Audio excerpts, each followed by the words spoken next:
तुगलक वंश। तुगलक डायनेस्टी। देखो तुगलक वंश का संस्थापक कौन था? गयासुद्दीन तुगलक। कल बताए थे ना।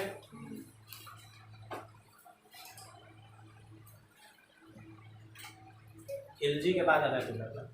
खिलजी वंश का अंतिम शासक कौन था? खिलजी वंश का अंतिम शासक मुबारक शाह खिलजी। जब बताए थे खिलजी वंश का अंतिम शासक मुबारक शाह खिलजी। मुबारक शाह खिलजी को कौन मार देता है? उसी का सेनापति खुसरो खां। मतलब कि मुबारक शाह को थोड़ा सा मतलब कि उसका जो होता है चाल चलन वो अच्छा नहीं लगता है। किसको? खुसरो खां को। खुद से मार देता है खुसरो खां को और फिर वो गद्दी में बैठता है कुछ माह के लिए। तो खुसरो खां जो होता है वो हम ये नहीं कह सकते कि खुसरो खां जो है वो खिलजी वंश का अंतिम शासक है, क्योंकि खुसरो खां खिलजी वंश का था ही नहीं, वो तो भारतीय मुसलमान था। तो अगर क्वेश्चन आ जाए कि खिलजी वंश का अंतिम शासक कौन है तो कौन? मुबारक शाह खिलजी। अब मुबारक शाह खिलजी को कौन मार दिया? खुसरो खां। खुसरो खां को कौन मार दिया? गयासुद्दीन तुगलक। गयासुद्दीन तुगलक। गयासुद्दीन तुगलक का एक और नाम है क्या? गाजी मलिक। गाजी मलिक। तो गाजी मलिक किसको मारता है? खुसरो खां को। और वो किस वंश का स्थापना करता है? तुगलक वंश का। तो कब मारा था? 1320 में। तो तुगलक वंश का स्थापना कब हो गया? 1320 तक। और चला कब तक? 1414 तक। पूरा तुगलक वंश का बात कर रहे हैं, सिर्फ हम गयासुद्दीन तुगलक का नहीं। हम पूरा तुगलक वंश का बात करें तो 1320 में स्थापना हो गया था तुगलक वंश का। कब तक शासन किया? आप देखो 1414 में थोड़ा सा कंफ्यूजन होता है, क्योंकि कुछ बुक जो है ना 1398 प्रेफर करता है, 1398 भी लिख देता है, तो उसमें दिक्कत कंफ्यूजन नहीं करना। यहाँ देखो कहीं कहीं 1414 मिल जाएगा, कहीं 1398 मिलता है। तो देखो उसमें कंफ्यूजन नहीं करना है। 1398 में इसका राजा जो था ने मतलब कि आया था वो तैमूर लंग, या हम लास्ट में बता देंगे। तैमूर लंग जो था तुगलक सबसे इसका संस्थापक, तुगलक वंश का संस्थापक गयासुद्दीन तुगलक। गयासुद्दीन तुगलक।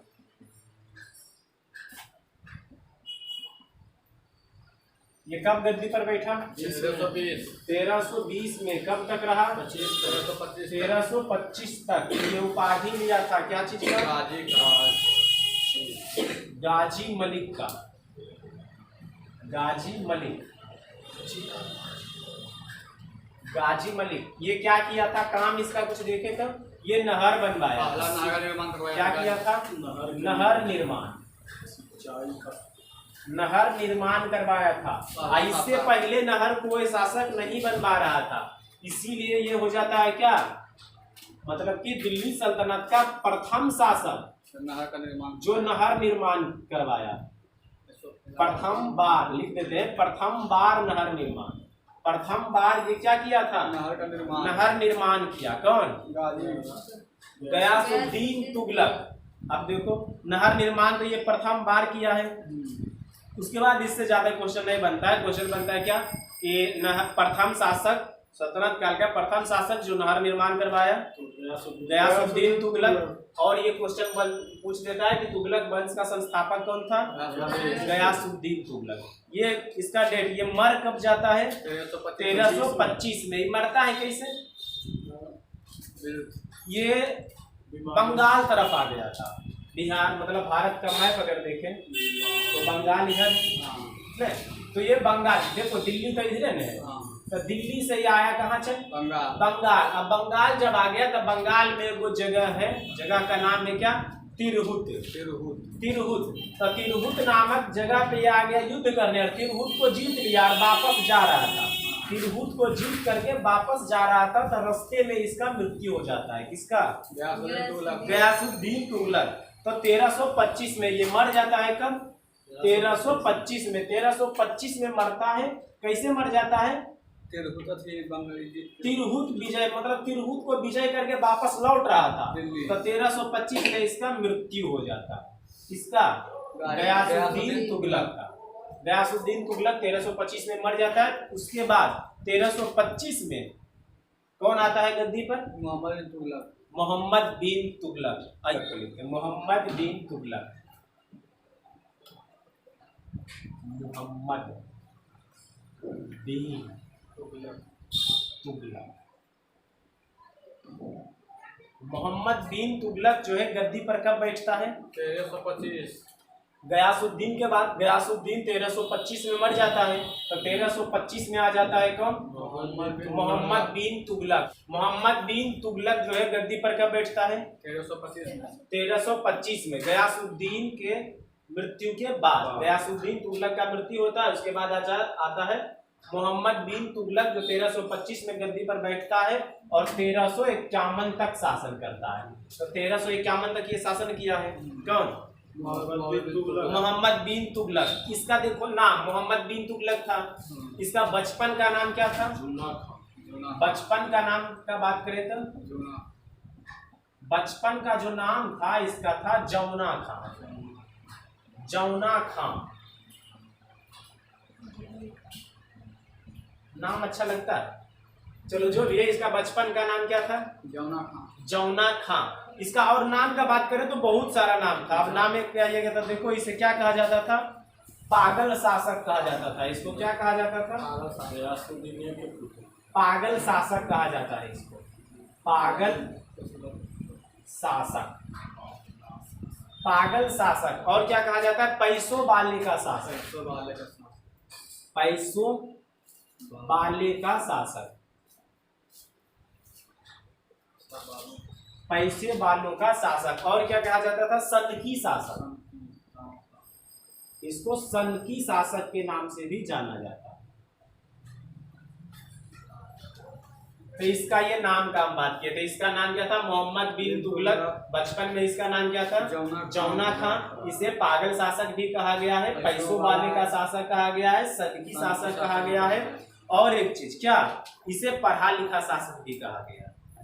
ये पढ़ा लिखा हुआ भी था। लेकिन ये देखो तो क्या कुछ क्या किया जो इसको पागल शासक कह दिया? सर पागल इसको क्यों कह दिया? पैसे वालों का शासक इसको क्यों कहा? क्योंकि पैसे वाले किया क्या? सब टैक्स पैसा वाला का खत्म कर दिया। आगे बताते हैं कौन कौन टैक्स खत्म किया। फिर सनकी शासक इसको इसलिए कहा गया क्योंकि ये निर्णय लेने में कोई देरी नहीं करता था। फटाके से जो मन में आया निर्णय ले लिया। यानी कि कोई युद्ध किया, चलो मारिए देंगे उसको, सनक जाता था। सनकी शासक है। ये देखो सबसे पहला क्या किया था? तो सांकेतिक मुद्रा का प्रचलन। तो ये शुरू करवाया क्या? सांकेतिक मुद्रा। सांकेतिक मुद्रा। अब सांकेतिक मुद्रा का चलन करवाया था, सांकेतिक मुद्रा चालू करवाया। सांकेतिक मुद्रा में क्या होता था? उसका निशान इधर देखो होता था क्या? चांदी का सिक्का चला रहा था। सब ये जो आया था तुगलक वंश में, तो क्या चीज का सिक्का चलवा रहा था? चांदी का। लेकिन उस समय चीन का अभी जो चीन का एरिया है, उस समय उधर क्या किया? चीन तरफ दिया सांकेतिक मुद्रा का प्रचलन कर। सांकेतिक मुद्रा का प्रचलन किया। कहने का मतलब कि तो ये भी उससे क्या किया? सीख लिया कि जब उधर सांकेतिक मुद्रा चल रहा है तो हम भी चला सकते हैं। तो ये अपने राज्य में सांकेतिक मुद्रा का प्रचलन में लाया, सांकेतिक मुद्रा को चालू करवाया। यानी कि तांबा का सिक्का बनवाना स्टार्ट किया। तांबा का सिक्का, ये तांबे का सिक्का बनवाना स्टार्ट किया और बोला कि ये तांबा का जो सिक्का है ना, इसका कीमत चांदी जैसा होगा। जैसे अभी मान लो कि हम लेते हैं एक कागज का नोट लेते हैं 100 रुपए का, तो क्या उसको बनाने में 100 रुपया खर्च है? नहीं। लेकिन सांकेतिक मुद्रा है कि चलो भाई ये जो है कागज का नोट जिसमें ऐसे बनाया हुआ है, इसका कीमत 100 रुपया है कहे। उसी तरह से तांबा का मुद्रा चालू करवाया और उसको बता दिया कि ये चांदी का कीमत में चलेगा। तो उसका राज्य में जो जनता रहता था वो सब क्या किया? घरे में कुल बनाने लगा। यानी कि वो तांबा का सिक्का घर में ही बना लेता था, चांदी के भाव में वो चलता था। तो ये भी धीरे फिर बाद में इसको बंद करना पड़ गया। तो ये सांकेतिक मुद्रा चालू करवाया। समझ में आ गया सांकेतिक मुद्रा क्या करवाया था? फिर क्या किया? राजधानी परिवर्तन कर लिया। क्या किया? राजधानी परिवर्तन। राजधानी परिवर्तन कर राजधानी परिवर्तन किया। देखो ये अभी तक राजधानी कहाँ था? दिल्ली। बेटा देखो ये भारत है तो यहाँ दिल्ली है, हाँ। तो ये दिल्ली जो है अभी तक राजधानी था, लेकिन ये राजधानी ले चल गया कहाँ? देवगिरी। देवगिरी ले चल गया। कौन? मोहम्मद बिन तुगलक। देवगिरी ले चल गया। देवगिरी का नाम क्या रख दिया? देवगिरी जो शहर था या स्थान था देवगिरी, इसका नाम रख दिया ये दौलताबाद। दौलताबाद नाम रख दिया क्या? देवगिरी का। और अपना राजधानी वहां ले चल गया। ये रहता था कहाँ? दिल्ली में। राजधानी कहाँ बना दिया? देवगिरी। तो समझो दिल्ली में रह गया, राजधानी बना दिया देवगिरी। दक्षिण भारत की तरफ बढ़ रहा था, तो ये राजधानी जब देवगिरी बनाया तो ऐसा हो सकता है कि हम रहेंगे दिल्ली में, राजधानी रहेगा देवगिरी। सक्सेस होगा नहीं, जैसे तैसे विद्रोह होना स्टार्ट हो गया था, फिर ये भी इसको खत्म करना पड़ा। ये राजधानी जो परिवर्तन किया था तो कहाँ चल गया था? दिल्ली से चल गया देवगिरी। और फिर जब विद्रोह होने लगा तो फिर देवगिरी से आ गया कहाँ? दिल्ली। तो ये समझ में आ गया, ये राजधानी परिवर्तन किया था। और क्या किया था? तो दोआब क्षेत्र में कर वृद्धि कर दिया। देखो दोआब क्षेत्र का बात करें। दोआब क्षेत्र, दोआब क्षेत्र होता है क्या? हम बताए दो नदियों के बीच का स्थान। दोआब क्षेत्र, दोआब क्षेत्र में कर वृद्धि। देखो ये किया था क्या? इसका जो पिता था कौन? गयासुद्दीन तुगलक। नहीं, इसका पूर्वज, जिसका पिता जो था कौन था? गयासुद्दीन तुगलक। तो गयासुद्दीन तुगलक ने हम लोग को पॉइंट बताएंगे कि वो क्या किया था? नहर निर्माण करवाया था। बहुत सारा नहर निर्माण, नहरों का जाल बिछा दिया। तो जब नहर निर्माण करवाया तो एक नहर इधर बनवाया, मान लो कि एक नहर इधर बनवा दिया, तो इसके बीच का जो क्षेत्र है उसको हम क्या कहते हैं? यानी कि दो नदियों या दो नहरों के बीच का क्षेत्र जो होता है वही क्या होता है? दोआब क्षेत्र। तो ये बोला कि दोआब क्षेत्र में तो उपज ज्यादा न हो रहा है, तो वो नहर कौन बनवाया? हम ही सब ने बनवाए हैं, तो इस पर तो पैसा ज्यादा देना होगा, तो ये टैक्स वृद्धि कर दिया। दोआब क्षेत्र में क्या कर दिया? टैक्स वृद्धि। इससे क्या हो गया? किसानों को परेशानी होने लगा। जिस किसान का खेत जो है यहाँ दोआब क्षेत्र में पड़ता था उसको टैक्स ज्यादा जमा करना पड़ रहा है, तो किसानों को परेशानी हो गया। तो इसका देखो तो जो चलाया, सांकेतिक मुद्रा चलाया, सक्सेस नहीं हुआ। राजधानी परिवर्तन किया, सक्सेस नहीं हुआ। दोआब क्षेत्र में कर वृद्धि किया, सक्सेस नहीं रहा। इसका देखो तो सब काम में उलट पुलट हो रहा था, तो इसको पागल शासक और सबकी शासक क्यों न कह दे? इसका काम में कुछ उलट पुलट था। अब देखो यहाँ से क्या हो रहा था? तो ये अभियान चलाया, दो अभियान चलाया, दो अभियान चलाया। कौन कौन अभियान था? खुरासान। दो अभियान यहाँ लिखते हैं, खुरासान, खुरासान। और कौन था? कराची। अब देखो ये खुरासान और कराची क्या था? तो अफगानिस्तान में एक जगह था, क्या? खुरासान। अफगानिस्तान में एक जगह था खुरासान। वहां जो था अफगान सब शासक करना स्टार्ट कर दिया। अफगानिस्तान का तो ये सब शासक था नहीं था, इस अफगानिस्तान की तरफ से आया था। तो वहां जो है मंगोल शासक करना शुरू कर दिया। कहाँ? अफगानिस्तान के खुरासान नामक जगह पर। तो वहां ये गया मंगोल को हराने, तो ये खुरासान का अभियान चलाया। और कराची जो चलाया था वो हिमाचल प्रदेश के पहाड़ी क्षेत्र में, हिमाचल प्रदेश के पहाड़ी क्षेत्र में।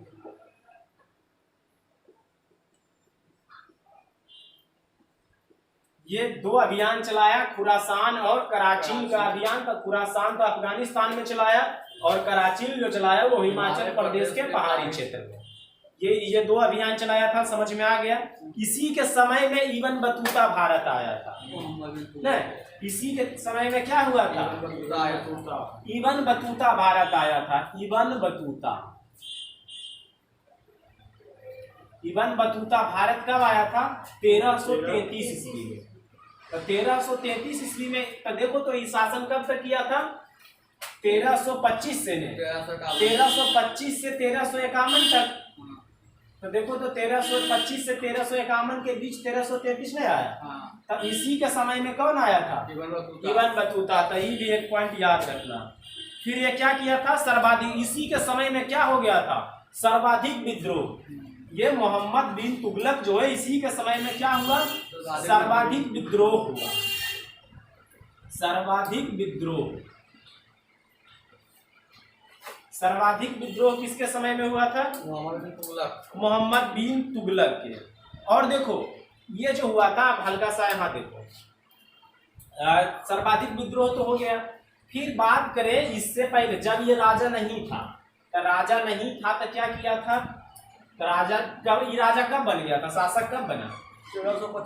1325 में। लेकिन ये कुछ कांड 1323 में किया है। तो 1323 में ये क्या किया था?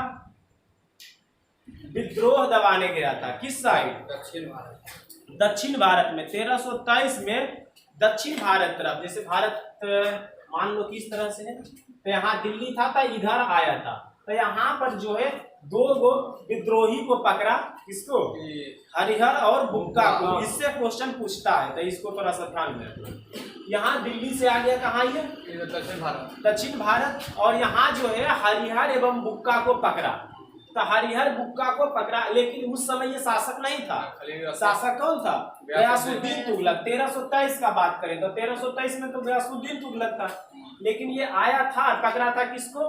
गया मतलब हरिहर एवं बुक्का को। तो ये दोनों को क्या किया? पकड़ के ले चल गया दिल्ली। और दोनों हिंदू मतलब लोग था, लेकिन उसको बंधुकी यानी कि जबरन क्या किया? मुस्लिम धर्म अपनाने पर मजबूर कर। तो ये हरिहर और बुक्का क्या बन गया? मुस्लिम बन गया। मुस्लिम धर्म को मान लिया और उसका सेनापति बन गया। किसका? गयासुद्दीन का। लेकिन फिर जब राजा बन जाता है मोहम्मद बिन तुगलक, तो उसके समय पे भी ये सेनापति रहता है। तो फिर से जब ये सेनापति होता है कब? मतलब कि राजा होता है, शासक होता है मोहम्मद बिन तुगलक, और सेनापति होता है कौन? हरिहर और बुक्का। 1336 का बात करें तो ये तो 1323 का कहानी रहा। अब कुछ देखो 1336 में, तो 1336 में शासक कौन था? मोहम्मद बिन तुगलक। तो मोहम्मद बिन तुगलक 1336 में था, क्योंकि 1325 में बना, 1351 तक शासन किया है। तो 1336 में तो मोहम्मद बिन तुगलक है। ये हरिहर और बुक्का को फिर से वहीं भेज देता है। कहाँ? वहीं जहां से इसको लाया था, विजयनगर। जहाँ लाया, ये मतलब जहां से लाया वहीं भेज दिया। क्यों? तो वहां विद्रोह हो गया था। तो वो बोला कि तुम तो दक्षिण भारत का लोग हो, तुम तो उधर के से अच्छी से परिचित हो, तो जाओ उधर का जो लोग है उसको समझाओ, विद्रोह को दबाओ, या जो होता है करो। तो ये आ गया। और एक चीज बता दिया था क्या? विद्रोह दबाने के बाद कुछ दिन वहां रुकना, अशांति ना फैले, शांति के लिए। तो ये जब आया फिर से यहाँ हरिहर और बुक्का जब आता है तो क्या होता है? विद्रोह को दबा देता है। जब विद्रोह को दबा देता है तो उसका गुरु मिल जाता है। किसका गुरु? हरिहर और बुक्का का गुरु। नाम उसका क्या था? विजय सागर। तो हरिहर और बुक्का का गुरु, तो गुरु कौन था? हरिहर और बुक्का का गुरु। हरिहर बुक्का का गुरु कौन रहा? विजय सागर। ये मिल गया, विजय सागर मिल गया। कहाँ? यहीं पर। तो ये बताया इसको कि देखो ये जो विजय सागर है, यानी कि ये बताता है किसको? हरिहर बुक्का को, कि ये जो मोहम्मद बिन तुगलक है उसके तुम अंदर में काम क्यों कर रहे हो, जबकि तुम्हारे अंदर इतना काबिलियत है कि तुम अलग साम्राज्य की स्थापना कर सकते हो। तो ये बताया कि तुम ऐसा करो कि यहाँ जो है एक अलग साम्राज्य का स्थापना करो, मोहम्मद बिन तुगलक से निकल जाओ तुम। और तुम हिंदू हो, तुम मुस्लिम धर्म को क्यों मान रहे हो? अभी भी अपने धर्म को स्वीकार करो। तो अपने गुरु के कहने पर फिर से ये मुस्लिम धर्म से कहाँ आ गया? हिंदू धर्म को मान लिया। और यहाँ यही बताया विजय सागर कि वो जो है कहाँ का शासक है? दिल्ली का। वो इधर कभी नहीं आएगा, दक्षिण भारत कभी नहीं आएगा। अगर आने का होता तो वो तुमको नहीं भेजता, वो खुद आता विद्रोह दबाने। वो तुमको क्यों भेजा? वो आना नहीं चाहता, तो इसीलिए वो नहीं आएगा। तुम यहाँ खुद का राज्य चलाओ, उसके अंदर में काम क्यों कर रहे हो? ये बताया विजय सागर। तो हरिहर और बुक्का को भी लगा कि ठीक है कह रहे हैं गुरुजी। तो यहाँ वो मान लिया और क्या किया? ये विजय सागर के ही नाम पे सागर हटा के विजयनगर का स्थापना कर दिया। यहाँ क्या एक अलग साम्राज्य बनाया जिसका नाम क्या रखा? विजयनगर। विजयनगर। विजयनगर जगह का नाम। आई जो वंश चलाया वो कौन वंश चलाया? संगम वंश। इसका पिता का नाम था क्या? संगम। कौन संगम था? चंद्रवंशी संगम। इसका जो पिता था, यहाँ लिख देते हैं, इसका जो पिता था वो कौन था? चंद्रवंशी संगम। चंद्रवंशी संगम। तो चंद्रवंशी संगम के नाम से ये संगम वंश का स्थापना किया। कहाँ? विजयनगर। विजयनगर पर संगम वंश का स्थापना। अब देखो कभी कभी पूछ देता है कि विजयनगर पर कितना वंश शासन किया है। तो सबसे पहले कौन शासन किया? संगम वंश। संगम वंश के बाद कौन आया? सालू वंश। उसके बाद तुलु वंश। उसके बाद आरबीडू वंश। संगम वंश के बाद कौन आया? सालू वंश। सालू वंश। सालू वंश। और सालू वंश के बाद कौन आ गया? तुलु वंश।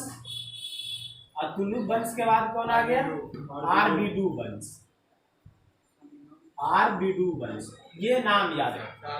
4 वंश शासन किया था विजयनगर पर। कौन कौन? संगम वंश, सालू वंश, तुलु वंश, आरबीडू वंश। ये कहाँ शासन किया था? विजयनगर। विजयनगर पर। किसके शासन काल में? मोहम्मद बिन तुगलक के शासन काल में। तो कोई लोग होता है ना कि कुछ गलती कर देता है तो कुछ सीखता है गलती से, कि चलो अब की बार ये गलती हो गया, आगे से ये गलती नहीं होगा। लेकिन कुछ ऐसा ये किया, ये इतना इसको ऐसा ही पागल शासक कहा जाता था। ये इतना पागल था कि गलती से कुछ नहीं सीख रहा था। यहाँ विजयनगर में भेज दिया, विद्रोह दबाने दूसरे को, हो गया, उसका हाथ से निकल गया। अब क्या किया? तो वहीं पर यहाँ पर मान लो यहाँ विजयनगर है तो इधर यहाँ भी क्या हुआ? विद्रोह हो गया। विद्रोह हो गया तो ये बहमन शाह को विद्रोह दबाने भेज देता है। किसको? बहमन शाह को। किसको भेजता है? कहाँ? इसको मिटाए।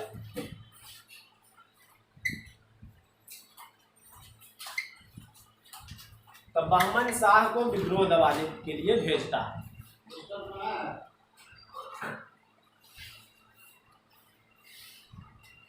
चलिए, यहाँ जब विद्रोह हो जाता है तो किसको दबाने भेजता है? बहमन शाह को। बहमन शाह को भेजता है। क्या करता है? विद्रोह दबाने। बहमन शाह को। इसका एक नाम और था क्या? हसन गंगू। हसन गंगू। हसन गंगू किसका नाम था? बहमन शाह का। इसको भेज दिया वो इधर तरफ, यानी इधर विद्रोह हुआ, भेज दिया। अब भेज दिया तो कुछ इस तरह से हो जाता है कि इसको लगता है, बहमन शाह को लगता है कि जब ये हरिहर बुक्का को भेज दिया उधर विद्रोह दबाने, तो वो क्या किया? अपना साम्राज्य स्थापित कर लिया। और वो क्या कर पाया? उसको कुछ तो नहीं किया।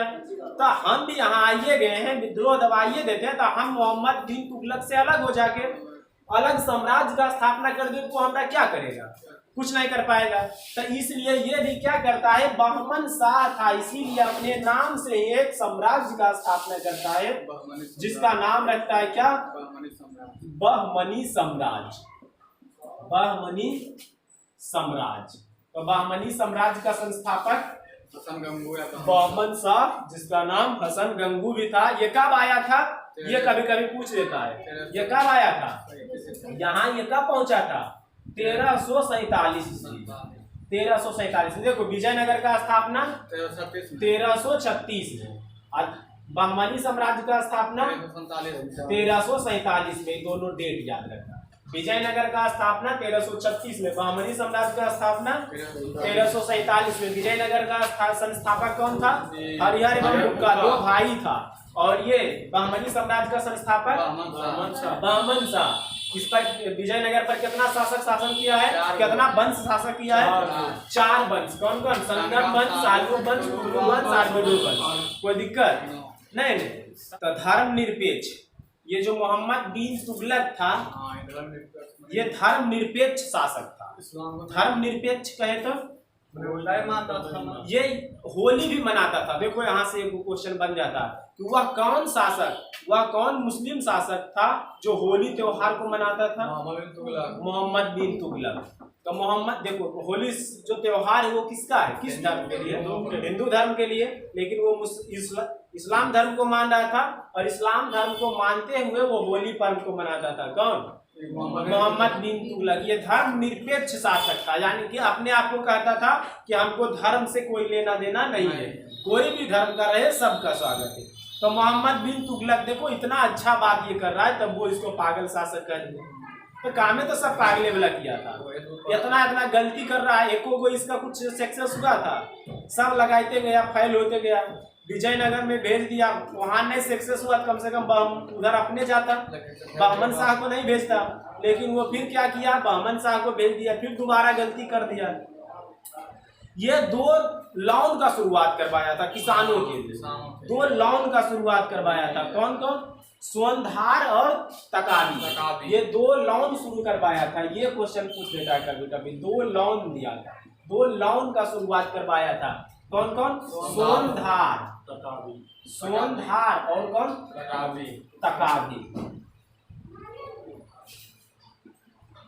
तकावी।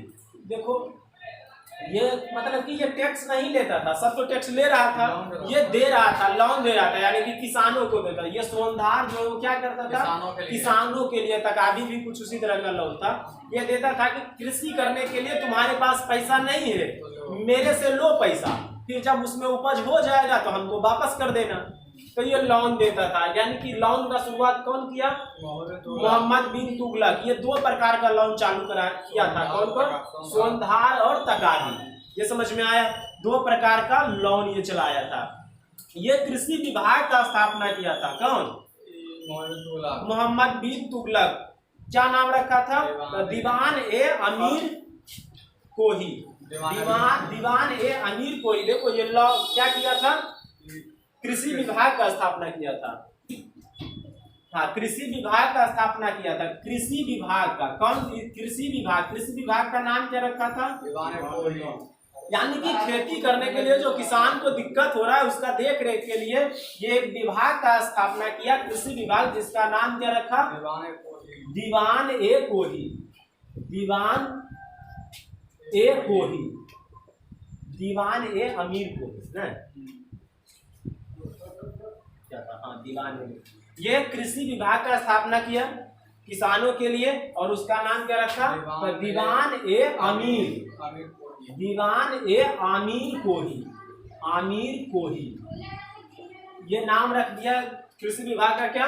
दीवान ए आमिर कोही। तो देखो ये अच्छा काम किया था, लोन दिया 2 प्रकार का किसानों को। कौन कौन? स्वनधार और तकावी लोन। उसके बाद क्या किया? कृषि विभाग का स्थापना किया, उसका नाम क्या रखा? दीवान ए आमिर कोही। उसके बाद देखो तो ये क्या होता है, 1351 ईस्वी में इसका मृत्यु हो जाता है। 1351 में। ये मरता कब है? 1351 में। तो मोहम्मद बिन तुगलक गद्दी पर कब बैठा? 1325 में। ये तो गुलाम थी, तुगलक वंश का स्थापना हुआ था 1320 में, शासन किया है 1414 तक। कुछ किताब में 1398 भी देता है, वो हम देख लेंगे। यहाँ 1325 से बैठ गया कौन गद्दी पर? मोहम्मद बिन तुगलक। ये कब तक शासन किया? 1351 तक। ये काम क्या क्या किया था एक बार हम खाली बस रिकॉल कर देते हैं, देख लेना। सांकेतिक मुद्रा का प्रचलन करवाया, राजधानी परिवर्तन करवाया, दोआब क्षेत्र में कर वृद्धि किया, खुरासान और कराची 2 प्रकार का अभियान किया था। इब्न बतूता इसी के समय में आया था। सर्वाधिक विद्रोह इसी के समय में हुआ। 1323 ईस्वी में जब ये राजा नहीं था तब क्या किया था, 2 लोग को पकड़ के लाया था दक्षिण भारत से, हरिहर और बुक्का को, जो कि जब ये शासक बना तो 1336 ईस्वी में हरिहर और बुक्का को विद्रोह दबाने भेजता है, जो कि अलग साम्राज्य का स्थापना कर लेता है, विजयनगर साम्राज्य। उसके बाद फिर से गलती करता है, फिर बहमन शाह को विद्रोह दबाने भेजता है 1347 में, और फिर वो भी मोहम्मद बिन तुगलक से अलग होकर के एक अलग साम्राज्य का स्थापना करता है, जिसका नाम रखता है क्या, बहमनी साम्राज्य न। उसके बाद ये किया, और उसके बाद क्या किया तो कुछ नहीं, ये धर्म निरपेक्ष यानी होली त्योहार मनाता था, धर्म निरपेक्ष शासक था, होली त्योहार मना लेता था। उसके बाद क्या मतलब कि किया तो कृषि विभाग का स्थापना किया। कृषि विभाग का नाम क्या रखा था, दीवान ए आमिर कोही। 2 प्रकार का लोन चालू करवाया, स्वनधार और तकावी। 2 प्रकार का लोन चालू करवा दिया। उसके बाद 1351 ईस्वी में क्या होता है, मृत्यु हो जाता है फिरोज शाह तुगलक। फिरोज शाह तुगलक, फिरोज शाह तुगलक कौन था? तो अभी हम पढ़े क्या, मोहम्मद बिन तुगलक। मोहम्मद बिन तुगलक का भाई कौन था? फिरोज शाह तुगलक। मोहम्मद बिन तुगलक कब मर जाता है? 1351 में। तो 1351 में गद्दी पर कौन बैठता है? फिरोज शाह तुगलक। ये कब तक रहता है? 1387 तक। देखो कहीं कहीं 87, कहीं कहीं 88 मिल जाएगा, तो उससे कंफ्यूजन में नहीं आना, ऑप्शन के अनुसार उसको देख लेना। तो ये 1351 में बैठता है गद्दी पर कौन?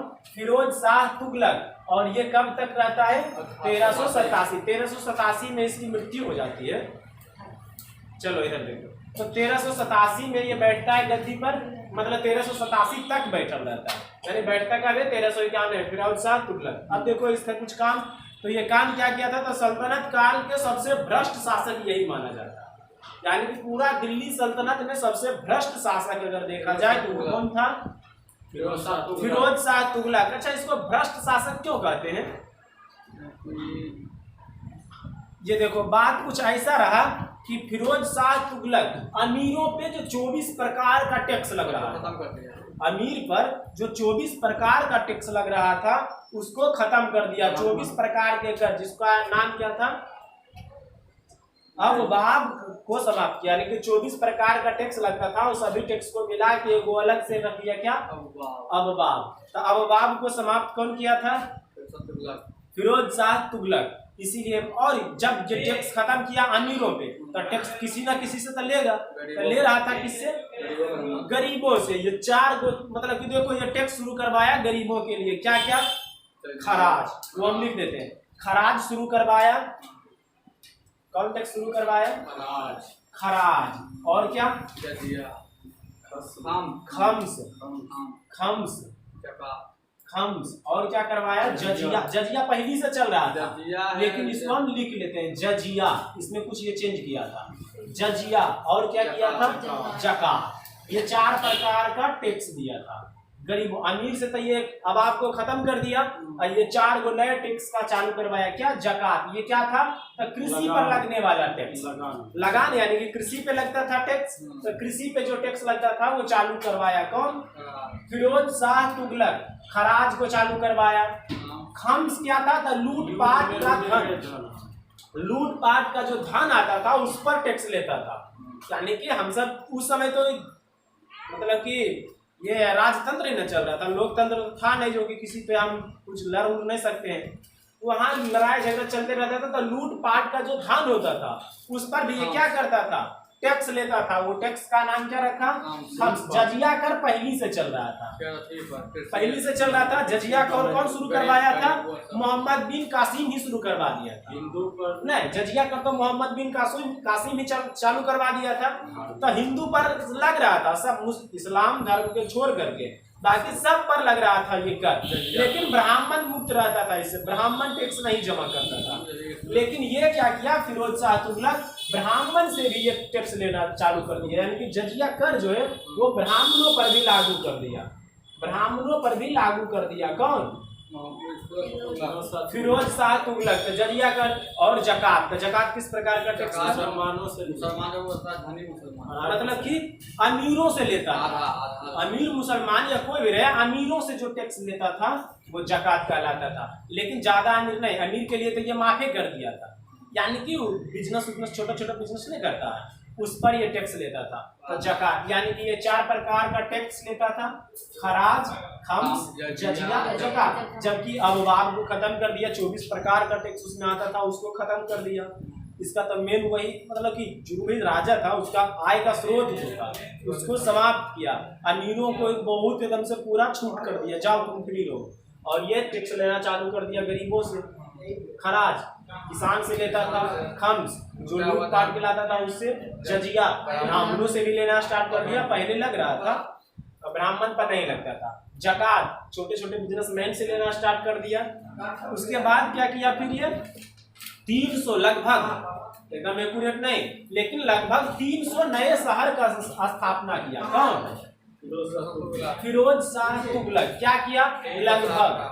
लगभग का बात करें, एक्यूरेट नहीं, लगभग 300 नए शहर बसाए। कौन? 300 नए शहर बसाया। नए शहर कौन बनवाया था? फिरोज शाह तुगलक। हम 300 नए शहर बनवाया तो सबका नाम तो हम लिख नहीं सकते हैं, कुछ कुछ जो इम्पोर्टेंट है। जौनपुर बनवाया था ना, जौनपुर,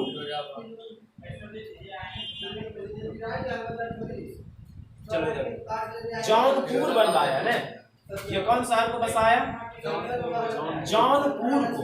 देखो जौनपुर, तो जौना खां एक नाम था इसका भाई का। इसका भाई जो था मोहम्मद बिन तुगलक, उसका नाम क्या था? जौना खां था। उसी के याद में जौनपुर शहर को बसाता है। कौन? क्या नाम था इसका? फिरोज शाह तुगलक। अब फिर और शहर बसाता है कौन? हिसार। हिसार नामक शहर बसाता है। और क्या करता है? अपने नाम से भी फिरोजपुर का स्थापना करवाता है, फिरोजपुर का। और क्या किया था? फिरोजपुर,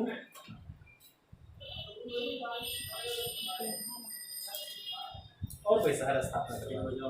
फिरोजाबाद लिख लो। फिरोजाबाद का भी कहीं किया होगा, तो फिरोजाबाद, फिरोजाबाद। तो देखो ये क्या किया था? लगभग 300 नए शहर का स्थापना करवाया। जौनपुर अपने भाई मोहम्मद बिन तुगलक, जिसका नाम बचपन का नाम क्या था? जौना खां, उसी के याद में जौनपुर शहर बसाया। हिसार को बसाया, फिरोजपुर को बसाया अपने नाम के अनुसार। उसके बाद फिरोजाबाद को बसाया। कौन? मोहम्मद बिन तुगलक। और क्या किया था? तो देखो ये दीवान एक खैरात चालू करवाया। कौन? फिरोज शाह तुगलक क्या चालू करवाया? दीवान एक खैरात। दीवान एक खैरात ये क्या करवाया था? तो दान विभाग था। दान विभाग ये दान विभाग था। दान विभाग, दान कहने का मतलब देखो ऐसे भी खैरात से समझ में आ जाता होगा कि ये फ्री में कुछ देने वाला है, तो दान विभाग था। तो दीवान एक खैरात एक विभाग का स्थापना किया। वो कैसा विभाग था? दान विभाग। लेकिन यहाँ ये ध्यान में रखना कि ये दान किसको देता था? सिर्फ गरीब मुसलमानों को, बाकी दूसरे धर्म वाले को नहीं, सिर्फ मुसलमान के लिए ये बनवाया था। दीवान एक खैरात का स्थापना करवाया। दीवान एक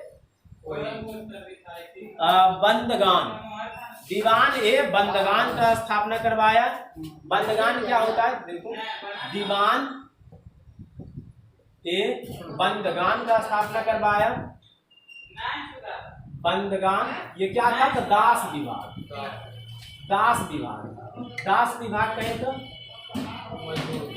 यानी कि अपने राज्य में सैनिकों या कुछ भी हो, मजदूरों के भर्ती के लिए, तो ये दीवान ए बंदगान का स्थापना किया, दास विभाग जो था। उसके बाद दीवान ए इस्तिहाद का स्थापना किया। दीवान ए इस्तिहाद, दीवान ए इस्तिहाद ये क्या था? दीवान ए इस्तिहाद, दीवान ए इस्तिहाद जो था वो पेंशन विभाग था। पेंशन विभाग जो अभी का पेंशन विभाग है ना, उस समय ये नाम रखा था क्या? दीवान ए इस्तिहाद का पेंशन विभाग का बात करते। देखो तो ये सब क्या करवाया, कितना अच्छा अच्छा काम किया। दीवान ए खैरात का स्थापना किया, दीवान ए बंदगान का स्थापना किया, दीवान ए इस्तिहाद का स्थापना किया। लेकिन इसे अच्छे शासक में से नहीं जाना जाता है। क्यों? क्योंकि ये जो भी कर रहा था सब सिर्फ मुसलमान के लिए कर रहा था। यानी कि दान विभाग तो सिर्फ मुसलमानों के लिए, दास विभाग में तो सबको भर्ती लेता था, लेकिन पेंशन विभाग तो सिर्फ मुसलमानों के लिए। ये सब सिर्फ यानी कि एकदम कट्टर धर्म वाला, मतलब कि ये धर्म निरपेक्ष जैसी कोई बात इसके दिल में था ही नहीं। उसके बाद क्या किया? तो दारुल शिफा का स्थापना किया। दारुल शिफा, दारुल शिफा, दारुल शिफा मतलब कौन समझ जाता? नहीं, देखो दारुल शिफा क्या होता है? दारुल शिफा का स्थापना किया। दारुल शिफा है हॉस्पिटल को कहते हैं, हॉस्पिटल। हॉस्पिटल को कौन मतलब दारुल शिफा का संस्थापक, दारुल शिफा का स्थापना किया था कौन? मोहम्मद बिन मती फिरोज शाह तुगलक। हॉस्पिटल जो होता था एक प्रकार का, इसमें भी क्या किया था, इसमें इलाज कौन करवा सकता था? सिर्फ मुसलमान, दूसरे धर्म वाले को एंट्री नहीं है। तो दारुल शिफा। निर्माण विभाग, ये और भी बहुत सारा क्या किया, निर्माण विभाग का स्थापना किया था। लिख देते हैं यहीं पे निर्माण विभाग। निर्माण विभाग के बाद और क्या किया था? निर्माण विभाग के बाद ये और क्या करवाया था? तो रोजगार विभाग का स्थापना करवाया था। रोजगार विभाग, रोजगार विभाग।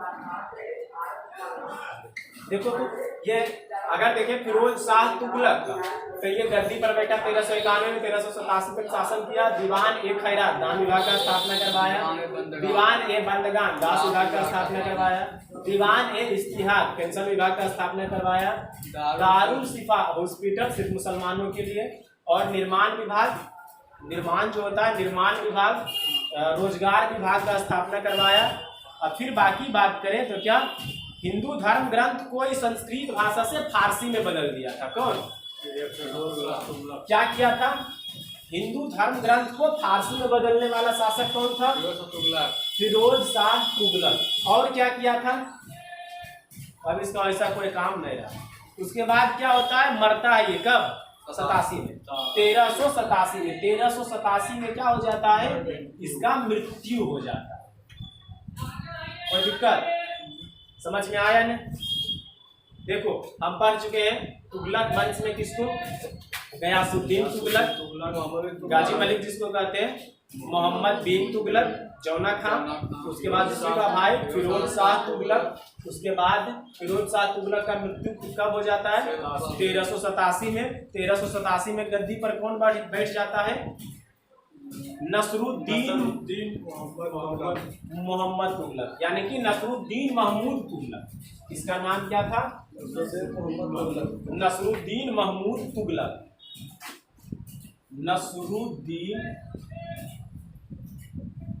नसरुद्दीन महमूद तुगलक। ये गद्दी पर कब बैठता है? 1387 ईस्वी। 1387 में गद्दी पर बैठ जाता है। और कब तक शासन करता है? 1414 तक। 1387 में बैठता है नसरुद्दीन महमूद तुगलक, और बैठता है मतलब कि शासन कब तक करता है? 1414 तक। लेकिन बीच में होता क्या है, 1398 ईस्वी में, 1398 ईस्वी में उज्बेकिस्तान का एक शासक था तैमूरलंग। देखो बीच में हो जाता है क्या, 1398 ईस्वी में देखो उज्बेकिस्तान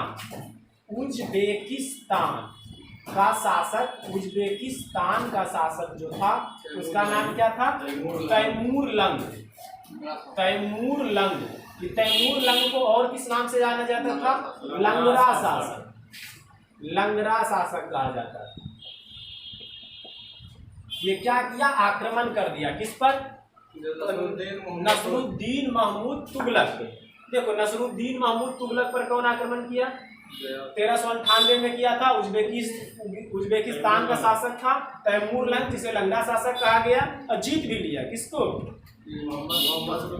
नसरुद्दीन महमूद तुगलक को। लेकिन नसरुद्दीन महमूद तुगलक जो है वो ऐसा कुछ मतलब कि प्रस्ताव देता है कि ऐसा कीजिए कि आप तो यहाँ रहिएगा नहीं है, आप तो चल जाइएगा कहाँ? उज्बेकिस्तान। तो आप किसी ना किसी को तो गद्दी पर बैठे न कीजिएगा, तो हम ही को रहने दीजिए शासक। जो यहाँ टैक्स होगा मतलब कि कमीशन आपको भी भेजेंगे। तो इस तरह से नसरुद्दीन महमूद हार जाता है 1398 में, लेकिन नाम मात्र का गद्दी पे 1414 तक बना रहता है। क्यों? क्योंकि 1398 में ही इसको कौन हरा देता है? उज्बेकिस्तान का शासक तैमूरलंग, जो लंगड़ा शासक के नाम से जाना जाता है। सिर्फ उसी के अब रहमो करम पे ये गद्दी पर बैठा हुआ है। 1414 में जाके उसका मृत्यु होता है। और इस तरह से फिर क्या होता है? तुगलक वंश खत्म हो जाता है और शुरू होता है कौन? सैयद वंश। तो सैयद वंश का विशेष चर्चा और हम करेंगे अगले क्लास में अभी हम देख लेते हैं क्या 1398। अब देखो यहीं पर कंफ्यूजन होता है। 1398 जो हार गया था कौन? नसरुद्दीन महमूद तुगलक। तो यही सब कुछ बुक में लिख देता है कि 1398 तक शासक रहा, कुछ में लिख देता है कि नहीं गुलाम के तौर पर ही, लेकिन बैठा तो रहा 1414 तक रहा। तो इस तरह से 1398 1414 कंफ्यूजन खत्म। इस तरह से आज हम पढ़े क्या तुगलक वंश, और अगले क्लास में क्या पढ़ेंगे? सैयद।